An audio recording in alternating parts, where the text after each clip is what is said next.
Yes sir. Okay sir, நல்ல ஆள் அனுப்புறேன் சார். நீங்க சொன்ன பிறகு நான் செய்யாம இருப்பேனா சார்? எஸ் சார், நான் நேரா வரேன் சார். வணக்கம் சார். சை, இருக்கிற வேலைக்கு ஆளு பத்தல, அதுல இது வேற. யார் அனுப்பலாம்? Good morning. வாயா 1857. நினைச்சா வந்துட்டேன். உனக்கு ஆயுசு 100யா? எனக்கு அவ்வளவு ஆயுசு வேணுங்க. வேண்டாம், பாதி எனக்கு கொடுத்துரு. எடுத்துங்க. என்னையா வாழ்க்கையை வெறுத்து பேசுற? உனக்கு சந்தோஷம் தர வேலையா தரேன், சரியா? என்ன அந்த செக் போஸ்ட் கடி ஏத்தி இறக்குறதானே? அது இல்லையா, வாயா. இந்த பாடகி சங்கீதா இங்க வந்திருக்காங்க, இந்த கெஸ்ட் ஹவுஸ் தங்கி இருக்கிறாங்க. அவங்களுக்கு பாதுகாப்பு வேணுமா? அவங்க அப்பா சொன்னாரா, டிஎஸ்பி எனக்கு போன் பண்ணி சொன்னாரு. நினைச்சே நீ வந்துட்ட. ஒரே கல்ல 2 மாங்கா. நீ வேலை பார்த்த மாதிரி ஆச்சு, பாடகி சங்கீதாவை கிட்ட இருந்து பார்த்த மாதிரி ஆச்சு. சம்மதமா? வேண்டாம்னா சொல்லு, வேற ஆளை பாத்துக்கிறேன். ஏய், ஒரு ராஜா இருந்தா போட. ஆமா, என்னவோ 4 ராஜா என் மடியில இருக்கிற மாதிரி கேக்குற. எனக்கு ராஜா தான் வேணும். ஏன்டே இப்படி அலையறீங்க? ராஜா வருவாரு.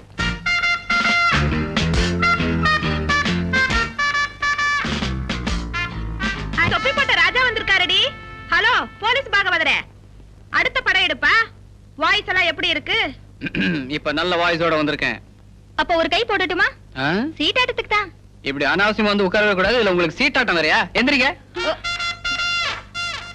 உட்காருங்க. நான் சொல்றத நல்லா கேட்டுட்டு எந்திரிச்சு உள்ள போங்க. என்ன கேட்டுட்டு தான் நீங்க வெளியே போகணும், உள்ள வரணும். நேரத்துக்கு தூங்கணும், சாப்பிடணும். கண்ட நேரத்துல கண்ணை மூச்சிட்டு கலாட்டா பண்ணக்கூடாது. என்ன புரிஞ்சுதா? இதெல்லாம் உங்க பாதுகாப்புக்கு தான். அடேங்கப்பா, இவ்வளவு அதிகாரம் யார் கொடுத்தது? கவர்மெண்ட்ல தமிழ்நாட்டுல இருக்கிற 50,000 போலீஸ்ல என்னதான் ஸ்பெஷலா செலக்ட் பண்ணி உங்களுக்கு சென்ட்ரியா போட்டிருக்காங்க. ஓ, சென்ட்ரியா? அதுக்கேவா இந்த துள்ளல்? சென்ட்ரினா சாதாரண சென்ட்ரியா? பிரபல பாடகி சங்கீதாவுக்கு சென்ட்ரினா சும்மாவா? ஐயோ, என்னடி இது? சனியான விலை கொடுத்து வாங்கின மாதிரி ஆயிப்போச்சு.